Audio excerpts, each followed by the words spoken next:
he was like, I realize the internet isn't real. Like what happens on the internet is like, it's weird that we spend, all day looking into this portal and living our life on the internet. And I can understand where he's coming from, but for me, the internet has been such an amazing point of connection ever since I was a kid, dialing into BBSs and bulletin boards, then getting access to the internet when I was 13 in 93. Growing up in a little small farm town in Alberta, like being able to connect with other people all over the world, that has never lost its novelty for me. I still love it. I think it's incredible that we can I feel you, um, man. I feel you. hang out and get to know people from all over. It's a real gift. For those people who've just tuned in, I want to really welcome you to this episode and announce my very special guest today, Justin Jackson, here on this podcast that's called Sandhill Road. But he's actually the first indie hacker. One word is not enough to describe Justin Jackson, founder of Transistor.fm. He's a blogger, podcaster, educator, dad, community builder, bootstrapper.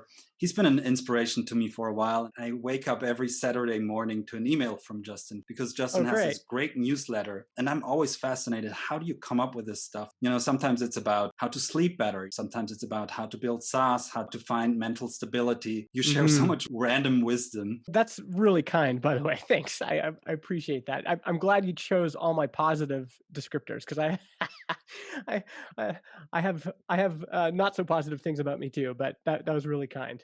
But enough of me being a fanboy here.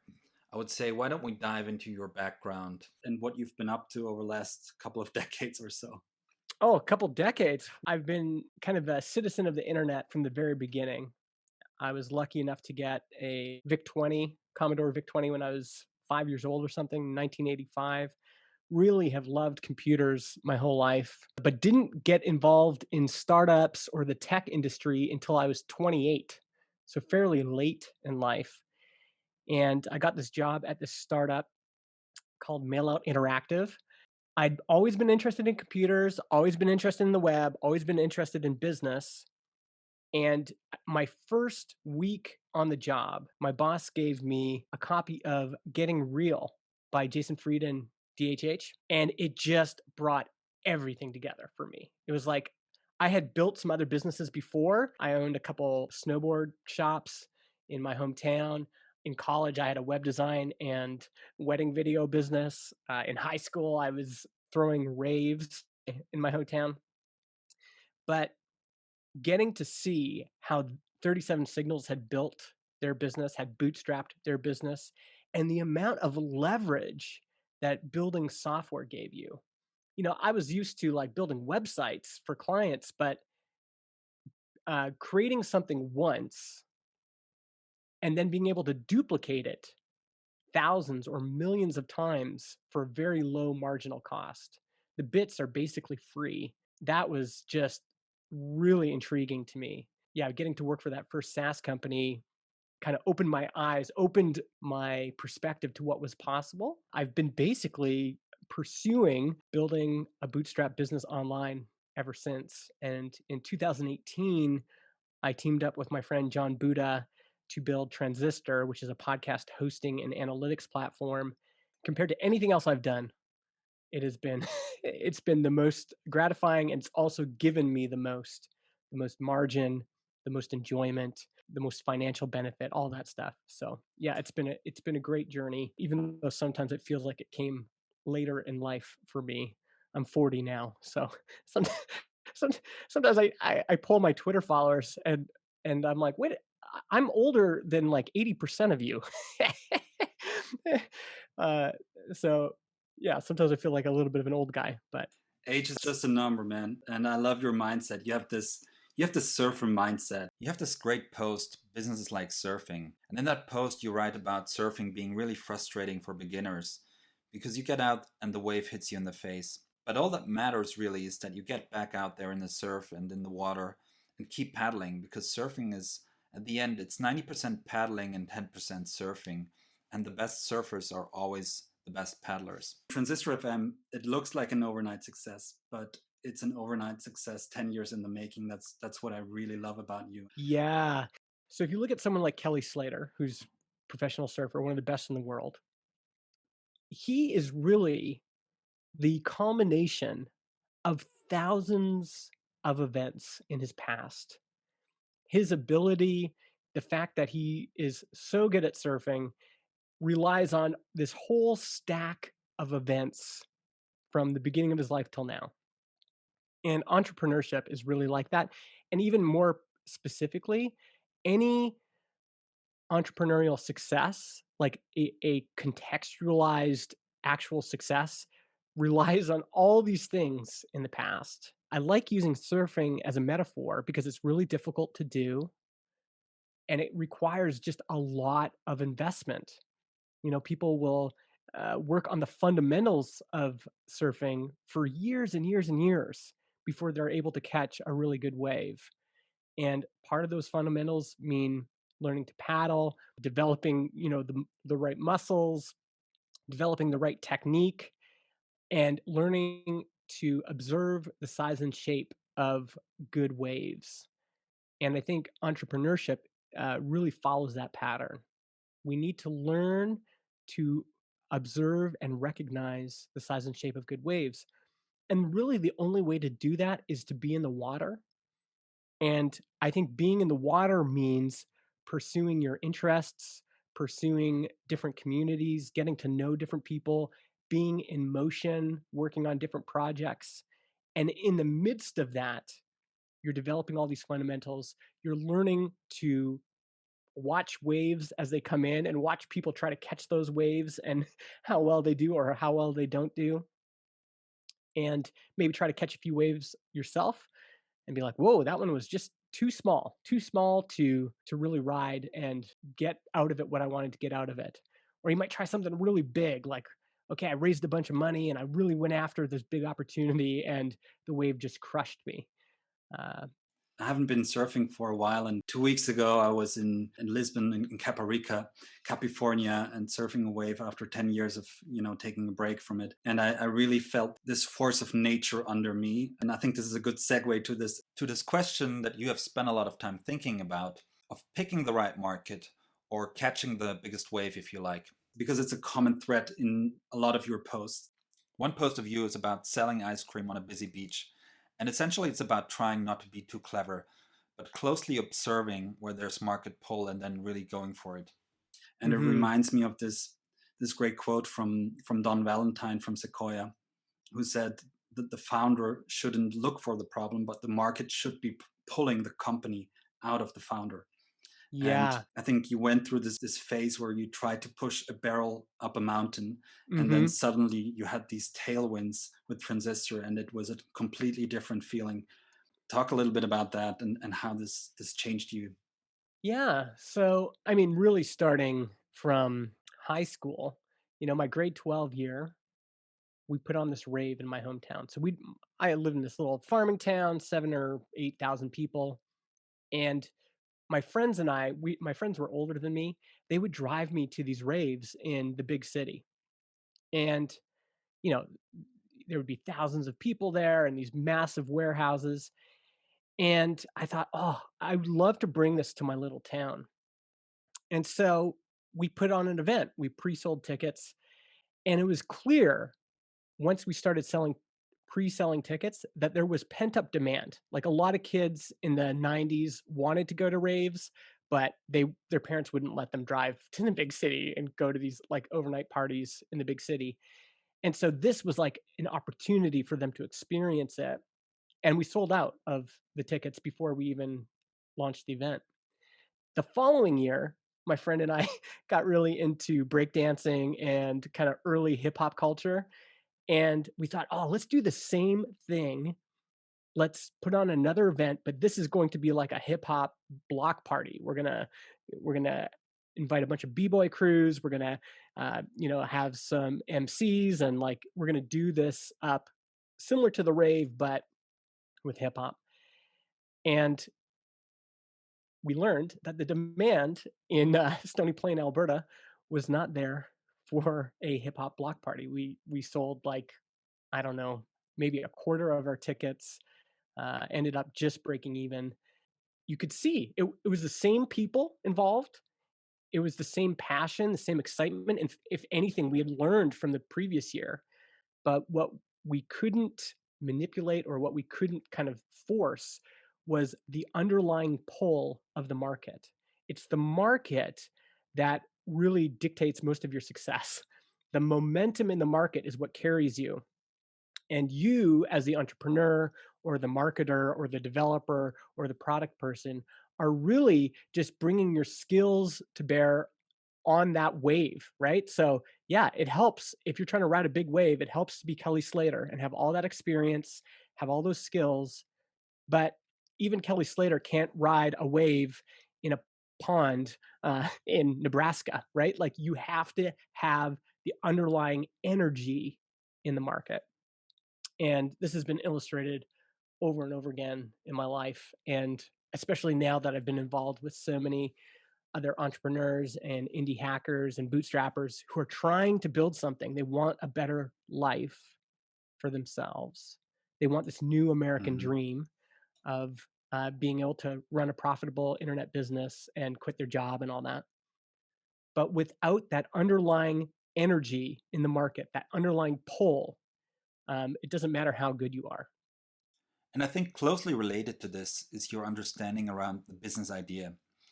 And John Durr from Kleiner Perkins has been credited with this mantra of the idea is easy, execution is everything. And you disagree with this, saying that the market you choose and the idea that you focus on are really the most critical business decisions you'll make.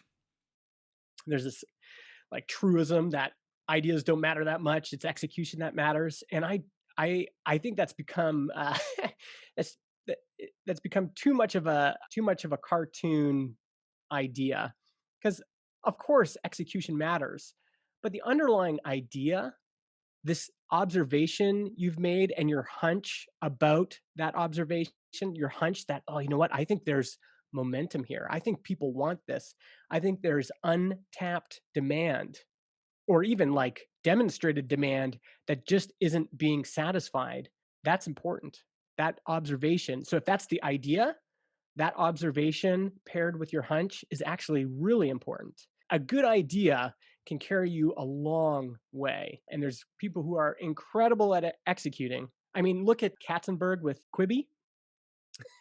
Like, he is an absolute operator. He is an absolute in Hollywood. He There's no one better at executing, quote unquote, than him. So why did Quibi fail? Well, there was no demand for that. He misread the market. That idea he had, the underlying idea, was just not that strong. You can't just execute your way into success. There has to be something that the market's going to provide the actual momentum. And we as entrepreneurs, especially indie hackers and bootstrappers, we just don't have that much influence over the market. Like, I don't know what it's like to be Microsoft scale or Google scale. Maybe they can, but even they can't. Like, there's so many examples of Google launching products, and even with all of their power and influence and distribution, they can't make Google Plus work or Google Wave work or whatever else. So the idea matters a lot, and the momentum in the market, how the market is pulling you, matters a lot. I absolutely agree. And I remember this post of yours that the idea matters, I think was even the title. Hmm. But maybe let's take a step back for the audience because most of the founders I have on this podcast are actually VC backed founders. So the Mm. idea of being an indie hacker, bootstrap business might be a bit foreign. And you are Hmm. what I would describe as an OG of the indie hacker movement, having started a while ago. I think it was even before Cortland Allen started indie hackers with the megamaker movement. And megamakers is for geeks who love the internet and who want to build for the internet. And Yeah. I've personally been a part of the indie hacker movement since I would say the mid 2017s. I've built a fully bootstrapped marketplace that had its moment in the limelight of the internet, I would say. I really feel you. But maybe for the audience, describe a little bit what it actually means to be a bootstrap. Hmm. Yeah, I mean, I think 37 Signals were really the OGs for me. So 37 Signals, folks like Rob Walling, who had a podcast called Startups for the Rest of Us that I listened to while I was driving 1 hour into work every day and just hating my commute. David Hannemeyer Hansen, Jason Fried, Jason Cohen at WP Engine, Patio 11. These were the people I looked up to. 4 years later, when I started the Product People podcast, those were the folks I wanted to talk to. At the time, we called ourselves bootstrappers or solopreneurs. That term has eventually evolved into, indie hackers, indie makers. And now I think we have this idea of the creator economy, which is really kind of encompassing all of these things. The idea of bootstrapping was being able to build a company on your own terms to gain the freedom and margin you wanted in your life, not being beholden to investors and a board, not being pressured by shareholders to grow really fast, but to be able to create a company at a scale that gave you what you wanted out of life, allowed you to serve great customers, but didn't carry all the pressure and cruft and struggle, potential downsides of being a unicorn, trying to be the next unicorn. For Transistor, that meant, in 2018, John and I signed a partnership agreement. We each got 50% of the company. We each invested $5,000 of our own money to pay for a few things. And from February 2018 till, like I said, August 2019, we really were working on it without paying ourselves very much and funding it all ourselves. And it was difficult.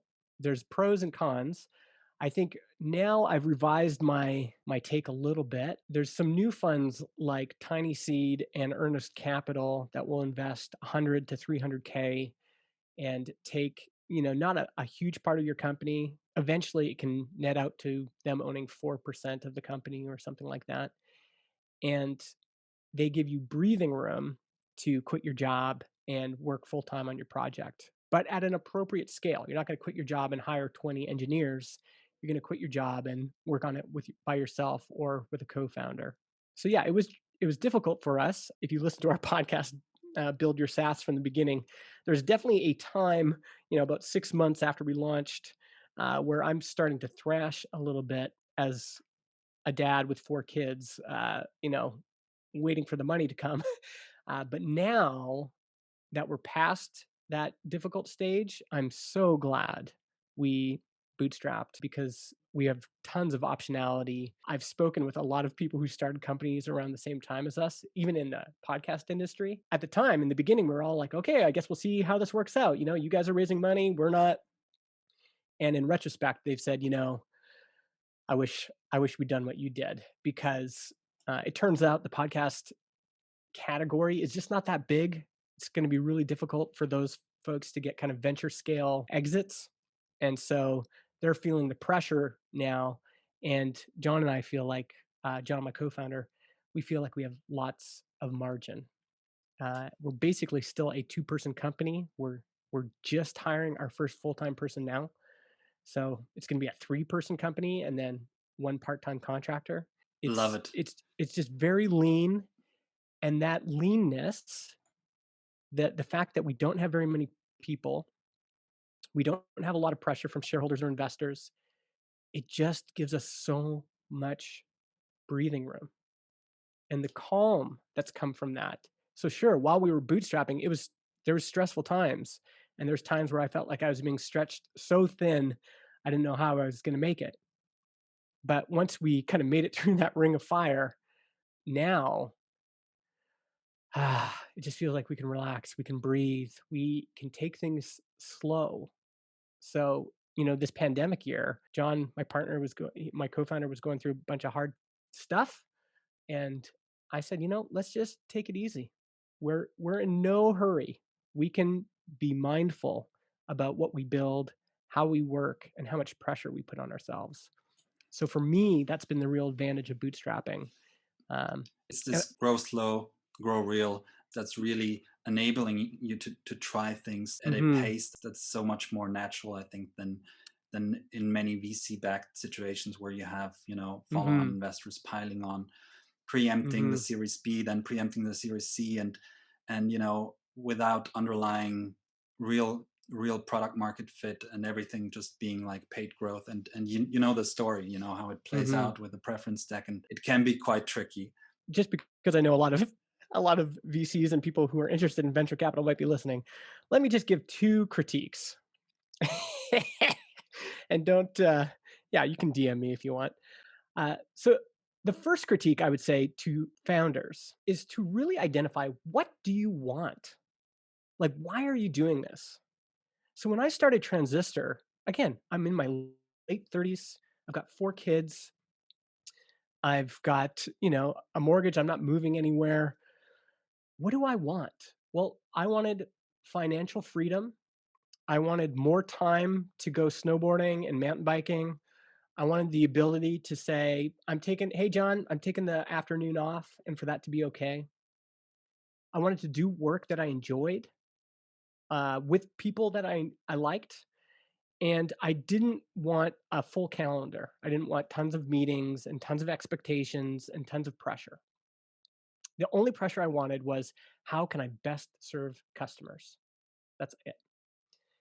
And and by the way, I wanted to get paid well. It's not like I'm opposed to being wealthy. As much wealth as I can get through reasonable means, I'm fine with that. And I would question founders. Go talk to 10 people who have accepted venture capital, and then go talk to 10 people who have had success bootstrapping, and talk about compensation. Because again, it's going to depend on your sample, but if we're talking about folks who have taken money and then folks who applied the right principles to bootstrapping, the financial rewards for bootstrapping can be much better than what you get the venture capital route. My friends who accepted VC, they feel guilty about giving themselves raises. They've purposefully deflated their salary so that they don't look bad to the board or investors. They, many of them, continue to get less and less ownership of their company over time, and so, uh, and because it's often like you either have to hit a home run or go home. Anything less than a home run, even if you have a decent business, means you sometimes have to shut it down. Like, having a decent business that's making decent profits isn't enough. And so as a founder, I would really do your research and say, do I want to take investment? Because it might not actually give you what you want. If what you want is freedom and optionality and actual wealth for you and your family. I would say, again, there's no way to like actually get the statistics of this because there's a built-in survivorship bias with business anyway. You almost want to have a survivorship bias because you only want to look at the people who succeeded, because there's millions of people who start a business every year, and they're at all sorts of stages of life and all sorts of abilities, and they've chosen all sorts of ideas, good and bad. So if you look at those that survive in both categories, who are they? What's the chance of success? Like, what's the chance of actually getting what you want? And the go big or go home mentality of a lot of venture capital, I think, can be very damaging to founders, especially. And it's not always it won't doesn't always give you what you want. I absolutely agree. I think there's a place for venture capital for some business models, but one has to be very thoughtful before entering the venture route. And I Mm-hmm. often think about startups as a way of experimentation. And if we think of a VC funded startup as a CERN, Large Hadron Collider kind of Mm-hmm. experiment, like a huge experiment that requires lots of manpower, lots of Mm-hmm. facilities, then we can compare this to the indie hacker solopreneur startup as like the high school physics experiment that can be run in a small setting with small tests. But it also requires a founder that sort of is able to play many roles and wear many hats. And as a solopreneur, as an indie hacker, you have to fill so many roles. You have to start out in customer success. You have to, you Yeah. have to do all the roles, and it requires a lot of patience. And you once wrote me on one Saturday morning most success is gradual and then sudden. It's years Mhm. of creating, experimenting, and building relationships, and then suddenly you'll have a breakthrough. You Mhm. started your blog 11 years ago. It took Mhm. years of writing and not a lot of attention before you really hit it big. And the Mhm. same with podcasting. Mhm. And then after crossing this desert, you Mhm. you got to this magic product market fit in Mhm. 2018 when you revealed Transistor to the public, and you grew much faster. And I remember this episode a year afterwards when you talked to Cortland Allen, where you were surprised by how fast it had grown, and to the to the scale that it had grown by that time. And I think Yeah. you stopped sharing revenue numbers, but just for the audience, by that time, I think in 1 year you grew it to 30K monthly recurring revenue, where you could pay yourself and your co-founder a decent salary out of just the Mhm. operations. But it took Yeah. you a while, and Mhm. and not everyone is carved out for that. I would still argue that your chances of success are higher because the there's a limiting function with venture capital. Like a 5x return isn't enough for a lot of those funds. They want a 100x return. There's like ridiculous examples of like Gumroad convincing their investors to just downgrade the investment and basically give the money away. Like that's insane to me.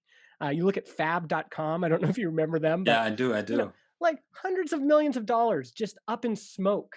To me, venture capital is incredibly inefficient. Now, for them, it's worth it because all they need is the unicorn to make the fund work. But there's a lot of externalities with that process. There's a lot of crushed founders, crushed employees, crushed customers that get hurt along the way. And uh, again, I agree with you. Some companies require venture capital, and not all venture capitalists are evil. But Transistor is doing well over $1 million in revenue every year now. And that's a great business for soon to be 3 people working there full time. That would not be a great business for a venture capitalist. And I want more people, more founders, more entrepreneurs, and honestly more employees to experience these these businesses that have real profits, real revenue, and are just able to just kind of march along and have a great life for the founder, great life for the employees, great service for the customers. And, fingers crossed, the market always determines kind of what you're doing. But if I could do this for another 5 years, I would. If I could do this, if I could sign a deal with the devil and do this for another 20, I would, because it's sustainable. It feels good. There's lots of margin there. I think some people that are thinking about venture capital and thinking it's going to solve all their problems don't realize how many other problems it's going to it's going to cause. Um, think it through. Someone's giving you 2 million, 5 million, 20 million. They're going to expect that you hire up. So now all of a sudden you're responsible for 20 human beings and their lives. And if it doesn't work out, which is what the venture capitalists are betting on statistically, right? They're betting that whatever it is, 8 out of 10 aren't going to succeed. Well, that means all your employees are statistically going to be out of work if this doesn't work out. And I don't know. There's just part of that seems shitty to me. And again, not all venture capitalists and not all venture capital, but it's worth considering that there's a different way of doing it. And I'll round out my criticisms about capital with this, which is, I think on the venture capital side, I think there's a risk of overcapitalizing in certain categories, and I think we've seen this in podcasting. Podcasting is a tiny, tiny category. It's in the entire advertising revenue for podcasting last year was $1 billion. That's nothing. It's nothing. That's a tiny fraction of radio advertising budgets. It's a tiny fraction of Facebook advertising budgets, Google advertising. It's tiny. And for Spotify to have invested 500 million, pumping $500 million of cash into this tiny, tiny category, hoping that they can grow it, like to get returns on that, to even get 5x returns or 10x returns, podcasting is going to have to grow enormously. And maybe it pans out. But if this moonshot doesn't work, all that money that's been going to creators, all that money that's been going to podcast networks, to content producers, to all these real human beings, thousands and thousands of people who are dedicating their lives to this category, if the bet doesn't pay off and all of that capital dries up, those real human beings are going to be affected. And again, I could be wrong. I'm just a jackass on the internet. I'm probably dumber than most venture capitalists, so I don't know. Maybe they're right, but to me, overcapitalization is a huge risk and can really impact a sector in negative ways if the moonshots don't work out. And I wish more VCs would take that into account before they start investing these big dollars. Because again, if they're okay with writing them off 8 out of 10 times, there's just real collateral damage that can be done afterwards. It's not like there's no effects of that, right? No, I'm absolutely with you. And it actually reminds me of the first email when I replied to your newsletter, which was, I think, in the week when Andreessen Horowitz published this state of podcasting deck, where they really went into the nitty gritty details of how it works from the RSS feed, and then looked at the first transactions with Anchor and Gimlet being like the first exits in the space. And I think at that time you were at 20K MRR. I think I wrote you in this email, you must be getting, term sheets left and right. And you were like, I'm going to stay humble and I'm going to do it my own way. And I really loved that answer. By the way, those offers have dried up. Like now, maybe because I've been Stay away, guys. I don't want to pick on them too much, but the founder of Anchor, who I actually like, I was one of the first Anchor users ever when it was a social network for audio. But he just published this piece about how how RSS isn't good for creators, and how Spotify is now going to wants to do away with RSS and trying to sell it as good for creators. And honestly, it's bullshit. We've seen this already. We've seen that for creators, open is better than closed. Now, in the short term, closed is better.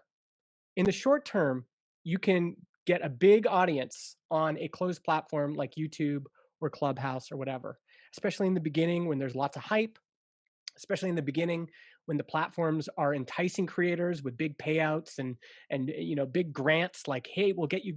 And YouTube, this is YouTube's playbook. Now it's Spotify's playbook, right? We're gonna pay big money, get people on the platform. But when one centralized platform owns the distribution, they have all of the leverage. They own your relationship with your audience. And audience portability, Josh Constantine's been talking about this a lot, is a huge issue. The reason we're seeing people go back to email newsletters, go back to RSS, go back to the web, is because creators, especially older creators, are realizing that your relationship with the audience is all that matters. And an open protocol or an open system like email, RSS, the web, these give you options. You can take your email list and you can go to another email provider. You can take your RSS feed and forward it to a different podcasting host. You can take your blog RSS feed and forward it somewhere else or post it somewhere else. That gives creators control. And giving up distribution and control for short-term gains, I think, is a real mistake for creators. And I hope we're learning the lesson now that, yeah, you can do arbitrage on YouTube, do arbitrage on Google and SEO, and arbitrage on Twitter. Like, use all of those platforms to build your audience, but don't think that they have your best interests at heart. They own the leverage, and they own the leverage for one reason only, and that's to get returns for their shareholders. That's it. They don't really care about creators. And there's so much rhetoric out there right now from Facebook, from Zuckerberg saying he cares about creators. Come on, people. Like, we can't have that. We can't have amnesia remembering what they did with Facebook pages reach, and now you got a boost to reach your audience. They don't care about creators, and I don't trust any of these big multinational corporations. They don't have best interest at heart, and the open platforms are what's going to save us. We need to keep investing in them. We need to keep sustaining them, and it's another reason I'm cynical about venture capitalists, because venture capitalists from the beginning have been saying we need to fix podcasting's RSS problem and the discoverability problem. It's like, fix it for whom? Like, yes, it's messy. RSS is messy. Podcasting is messy. Open protocols in general are messy. Email is messy. But I would way rather take the beautiful mess than giving all of that control to Google or Facebook or Apple or Amazon. Like, we can't trade a little bit of mess for giving up everything, right? I agree. I agree. And I think your message is quite timely in light of the announcement of Apple this week. The gist of it was that they are going to move away in part from RSS, if I understood it correctly, and that they're going to move to the Spotify model. People say it's an antiquated technology, RSS, but it is a very pure and stable and open technology. And, Yeah. and I always like this about podcasting so far. Yeah, I mean, Apple needs to clarify a lot of things, because the way I understand it right now is they are still um, recommending that all free shows be hosted elsewhere and be submitted via RSS. The only thing that's changed is they've added a premium option where podcasters can sell an exclusive access show and or sell bonus content. So with the bonus content, you would still have your free RSS feed hosted on Transistor or somewhere else, and then you would upload additional bonus content that's paid directly to Apple, or you can have a show that's completely premium hosted on Apple. So they need Basically to coming clarify. for the Patreon model, Yeah, they right? they need to clarify some of this stuff. I mean, I'm not naive. I know Spotify wants to own the whole thing. And I have friends that work at Spotify. There's really good people working there. Spotify has actually done a lot of good for podcasting, but I'm not naive. They want to own the whole thing if they could, from creation to hosting to analytics to ad insertion, every distribution, the whole thing. That's why, this latest blog post about from them about RSS being something that needs to be done away with is so ironic or whatever. Maybe let's Yeah. talk a little bit about Transistor, which I think is really fascinating because a lot of people don't understand the background mechanics of podcasting. You're in the podcast hosting and analytics space, which a lot of people have thought when you entered that it was a fully commoditized space, a little bit like, let's say, the cloud hosting being dominated by AWS, GCP, and Microsoft Azure. But you moved in there with the elephant in the room, which is a company called Libsyn, publicly listed company, 130 million in market cap. What was the thinking behind that? And I know this underlying philosophy that you have of really looking at what works instead of Hmm. trying to reinvent the wheel. And maybe for the audience, what went into this process? Yeah, I mean, there's a big stack there that includes everything from me loving audio for a long time, wanting to be on the radio, and starting a podcast in 2012, meeting John in 2014. He built the initial version of Simplecast, another podcast hosting platform. And then us kind of continuing to hang out, me getting more and more involved with the podcast community on forums and Reddit groups, and then in, serial hits. And I just noticed for the first time this kind of bigger wave coming. So there was a bunch of evidence of demand.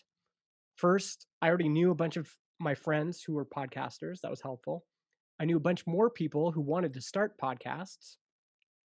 I knew a bunch of companies that were starting podcasts for the first time. So Basecamp started a new podcast called Rework and hired 2 full-time people for it and built a studio. It's like, wow, that's a big investment. And CodePen did the same. And, there's just a bunch of companies doing this. And then there's just so much media attention. Like the New York Times had a op-ed on podcasting almost every week. And so all of these factors kind of stacked up to being like, wow, there is something in motion here. This wave looks like it's kind of building. Maybe now's a good time to paddle out and try to catch. Yeah, it was an existing space, but I could see demand. It's kind of like my friend Andrew started a coffee shop here in Vernon, this town I live in. And there's hundreds of coffee shops here. But one thing that coffee has is demand, right? Like every day you look at the Starbucks lineup and the Starbucks drive-through, and there's a huge lineup, right? There's all of this demand. And Starbucks, maybe even in my small town, like they probably serve thousands of customers here every day. There is enough volume there that my friend Andrew, all he has to do is come in and just carve off a little piece of it. He just needs, I don't know, 10% or 15% of the local coffee market. And what's great about coffee is every single day, people wake up and want a cup of coffee. And that's going to happen today. It's going to happen tomorrow. It's going to happen the next day. There's momentum in the category. Now, certainly he had to have a new take on it, a new idea, a better way of executing on it that differentiated him from the other players. And there's a bunch of ways to do that. You can do it with brand. You can do it with customer service. You can do it with product quality. There's some levers that indie hackers and bootstrappers have. And I just felt like we've got John, who's an incredible product person, developer, designer. He's built this before. So he knows how to do the bones of this. And I've been using podcast hosting since 2012. I know the ins and the outs. I know what I want from that product standpoint. Like, what do customers want? And we just felt like, wow, we could do this. And here's the demand. And we also had an answer to how are we going to get our first 100 customers? It was people we knew. It was people in my audience. It was people who read my newsletter, people who were following us on Twitter, our friends that had podcasts elsewhere. And so we just felt like, well, we can carve off a piece of this market. I think Libsyn has 13% of the market or something like that, of the paid podcasting market. We have like 1.25% or something. So there is potential there, right? For us to grow, for people to switch to us. And also every single day, thousands of people wake up and go, how do you start a podcast? And they Google how to start a podcast. There's a great channel there because there is intent on the behalf of potential customers. They want to do it already. I don't have to convince them to. Even now, like my daughter is in college. She's 18. And she's just starting to think like, oh, how do you start a podcast? Like she's thinking about it now, Gen Z. So we're going to have this whole new generation of people who are thinking about it, in addition to millennials who might be thinking about it, in addition to Gen X, in addition to baby boomers who might be thinking about it, right? So that all these people already in motion has really helped us. And again, waves sometimes don't last a long time. My fingers are crossed that this keeps kind of sustaining itself, that today thousands of people will be searching for how to start a podcast, and tomorrow thousands of people will. But yeah, it had some really good characteristics that we were able to take advantage of, very similar to the web hosting market, which was helpful. What I love about your description there is that you really walked us through, how you thought about the different pieces of, having the skill set, this first stack of your founder. And I remember this Hacker Noon post of you from, I think it was 2018, where you talked about the MVP, what was required for the transistor.fm MVP. And that's so important for every indie hacker to think about what's required for the first version of the product and be really concrete about it. And you wrote there it needed a way to upload mp3s, to generate an RSS feed, to add show notes and additional information, and to have a website for the podcast. And you built it in Rails, as you're obviously a big disciple of DHH, Postgres, and hosted on AWS. Mm-hmm. It had a semantic UI. I'm looking at my notes here, and I think you were really quite specific on how you built this, and that's another point that is super important for indie hackers and bootstrappers. They are often building it in public, and Hmm. they're giving back to other people. We are super specific about what our thought process is and how we take the first couple of steps. Yeah, I mean, and to be clear, John is really mostly on the technical side, right? So I we overlap a little bit in the middle, but what he brings is, again, he's a great Rails developer, and I think a pretty good designer as well. And then on my side, I've done product and I've done marketing for most of my career, and our our partnership was one of the first times in my life where I felt like, whoa, these two halves that make a whole, we are way more together than we are apart. And so being able to build a solid product that was simple, that did things well, that was well thought out, we were able to do that as a two-person team. And we've really done that this whole time as a two-person team. I've had a lot of people, again, my friends who have venture-backed companies, and they're like, how are you guys able to move so fast? Having more people doesn't always make you faster. Sometimes it slows you down. Even like right now, Apple just released this new version of Podcast Connect, and there's tons of bugs. There's like tons of problems. It's like, this is $1 trillion company, and it's taken them forever to fix things. It's like, it just takes more time when you're a bigger company and your code base is bigger and you've been around for longer. Like, it's all that's harder. And so, yeah, we've been able to, I think, build something, a really great product using now what's old technology like Rails that's been around forever, hosted on AWS because that's what John knows. Using the stack that we know. I built the marketing site myself using Laravel and a Laravel CMS called Statamic. I'm friends with Adam Wathan, who's one of the creators of Tailwind. So I convinced John to switch to Tailwind as our CSS framework. So there's some new stuff in there too. But the every decision we make is this going to be sustainable? Is this going to make our lives harder, more complicated, less enjoyable? And we realize that everything we commit ourselves to now is something we're committing to for many years into the future, right? It's like you don't just say yes to something and it's done. It's like you say yes to this thing and then you've got to maintain it for a long time. And so we've made some product decisions. For example, we don't have dynamic ad insertion because that would significantly make the product more complex, more sophisticated. We'd probably have to hire people, and John doesn't want to build it. It's just not interesting to him. It would be a slog, and we've been able to say, well, there's enough market outside of dynamic ad insertion that we can just ignore that part of the market and and still really enjoy working on the product. I love it. I So, love it. The most impressive founder I ever met in person was Craig Newmark, the founder of Craigslist. he's the absolutely first generation of the internet indie hacker, mhm, and just the freedom he has on keeping also the freedom of keeping the product shitty is mhm. is a great and underestimated freedom of indie hackers, I guess. Yeah, uh, yeah. Although in our case, I think our product, like you no, stack it up against it's bigger. not what I was trying to say. I was just Oh, saying, I know like that. I know not that, but I didn't think you were like uh, uh, uh, feature overload. That's what I mean, like yeah, not yeah. having to build like 1,000 features. And I think the point is now a lot of these frameworks have matured to the point where you can be a really small team and produce a product that has a lot of quality. And again, it's going to matter how much time you spent in the water, how much skills and expertise do you bring.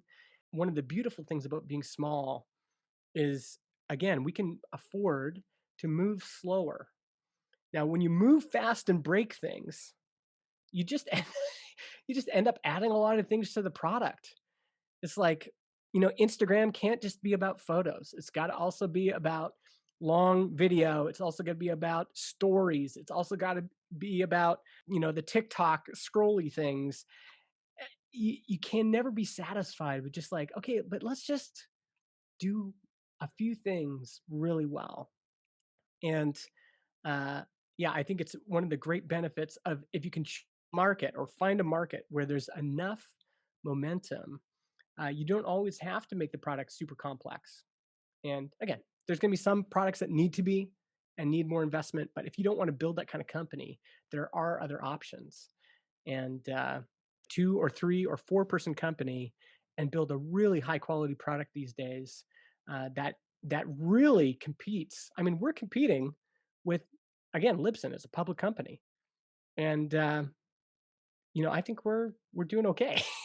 You're crushing it, man. You're crushing it. And maybe as a last question, as we're running against the clock here, most startup narratives, they typically go like, I had problem X and then there Mm, wasn't solution Y, and that's why I built product Z. But what I find so refreshing about the notes that you put out on the internet is that you're also quite honest and transparent about your mental state. And you had mm, this note on how you felt personally when you started Transistor FM. Last year, I got depressed, and for the first time in my life, I was dealing with intense mental health issues. There were mm-hmm, weeks where I was only able to work 5 hours in total. mm-hmm. And that was really the huge downside of being a solopreneur. And that's when you decided to partner up with John. And for the first time in your life, you had a co founder. I initially reached out to him as a friend, just saying, man, I'm going through some hard stuff right now in 2016, 2017. And we were sharing life together. I felt, like I had hit rock bottom personally, just like going through some really tough shit. And as I was coming out of that, yeah, that's the other piece is, yeah, the market opportunity was there, you know, all that other stuff was there. But then John was like, hey, I'm thinking of building this new podcast hosting thing. And I was like, man, that could be an opportunity that could work for my stage of life. Like this might be the time, to do that. I mean, in some ways I'm so lucky and thankful, grateful that this opportunity came around when it did, because it really did save me in some ways, like those years when I was depressed, I'd had some good years indie hacker, as an indie hacker, but when I was depressed, and solo, I spent all my savings, just like because I wasn't earning as much, because I wasn't working as much. Being able to come out of that and as a stronger person, like went to therapy, really figured out a bunch of stuff personally in my emotional inside life. And then I was able to look outward and go, okay, what are some opportunities that would be a good fit for me where it's not all reliant on me? And for John to be there as a friend, and then for him to say, well, I'm thinking about doing this. And then it's like, oh, well, maybe we should do that together. And then he thought about it and then came back and said, yeah, let's do this together. Yeah, it's just I feel so fortunate to have had that. In some ways, it's why I'm so passionate about thinking about all of these, the stack of things that needs to happen. Personally, you need to be at this place. The market opportunity needs to be at this place. If you're going to have a co-founder, then there needs to be alignment there. There just needs to be alignment in multiple vectors. But when it happens and when you're kind of purposeful and mindful about it, it really it really can make things better. And I think your chances for a better life increase, even though there's tons of luck and tons of privilege in my personal stack. Your chances for success increase when all of these things are aligned. Founder market fit, co-founder fit, product market fit.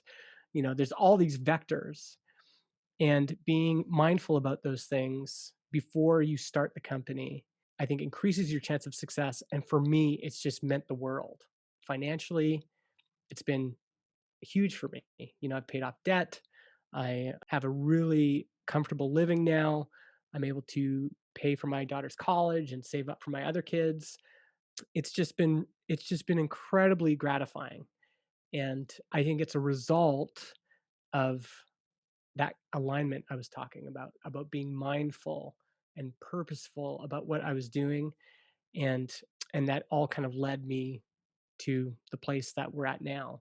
And, I'm just going to enjoy it. I say every day, like, I'm just going to wake up every day, enjoy the day, be thankful for the day with zero expectation of what might happen tomorrow. Because, of course, it could all fall apart tomorrow. But like today, April 23rd, I'm just enjoying the place I'm at, enjoying working with John, enjoying serving our customers, enjoying this life that we've built for ourselves. And yeah, it's just been a great ride. And let me tell you, it's been absolutely beautiful to watch your transition over the last couple of years. Mm. You've been hustling for so long. You once wrote me on another Saturday morning that you've grown jaded because you felt like the excitement of your 20s had passed you by and you were like Mhm. among these young tech bros and you felt sort of out of place, and how you Mhm. really went back into the water and started paddling and hit the wave again. It's been so inspiring for me to see you Hmm. really blossom over the last couple of years. It's crazy because you don't know me and I don't really know you, but as we said at the top of the show, that's the beauty of the internet, right? Maybe to wrap things up, Justin, where can people find out more about you? Yeah, if they want to read the newsletter, they can sign up at justinjackson.ca. On Twitter, I'm MI Justin, the letter M, the letter I, Justin. And the podcast is called Build Your SaaS, and Transistor is transistor.fm. Perfect. Thank you so much, Justin, for taking the time Yeah, this to was be this with was us fun. today. Yeah, I'll, thanks for doing this. I I'll enjoyed it a lot.